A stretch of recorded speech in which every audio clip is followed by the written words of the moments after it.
Let's go back to that breaking news out of the US now, where 10 people have been killed and more than 35 injured in New Orleans after a man drove his pickup truck into crowds celebrating the new year. The suspect, identified by authorities as a Texan resident and former Army veteran, Shamsud Din Jabbar, he is dead. You're looking at live pictures now from the scene. You can still see a very heavy police presence there. This is almost 12 hours after the incident, which happened just after 3 a.m. on the famous Bourbon Street, where so many Aussie tourists have gone. You'll be familiar with the scene. Well, that's what it is right now.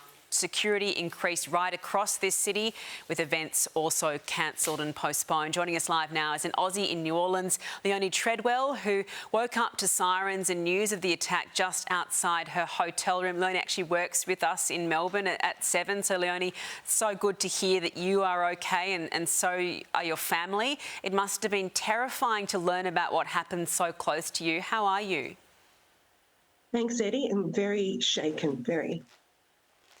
How did you find out about this? And we understand you were on Bourbon Street. As I said, so many Aussies go there. It's a tourist mecca only hours before this happened. So what was your reaction to the news and everything that's unfolded since?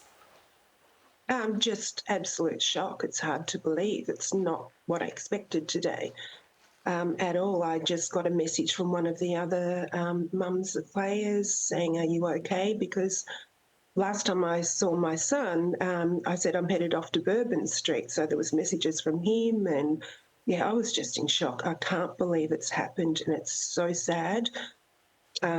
Yes, so much thoughts going out to the victims. Give us a sense of the city now, because it is such a wonderful city, always such a great party there on Bourbon Street. What's it feel like to be there now? I haven't actually left my hotel room yet. I don't know that's very safe. I'm hearing a lot of sirens. I will need to leave. I need to get out of here. But yeah, I'm seeing people through my window. I'm seeing a lot of police presence, which has been here since I arrived, actually, and the police have been amazing. But yeah, it's just, I guess there's an air of everybody of disbelief and where do you go? And especially now we know it's terrorism and they weren't acting alone. Yeah, just so disconcerting. I think that does change it, doesn't it, when you think about a lone wolf attack, even though that's a scary thing. But then to hear from the FBI that this person wasn't solely responsible for this and the investigation is now widened, I can only imagine what that feels like to be there for that. You are there because your son was playing in a college football game in New Orleans today. That has now been delayed. How's he doing, his teammates, and how concerned are you about the safety for him and his friends after what's happened?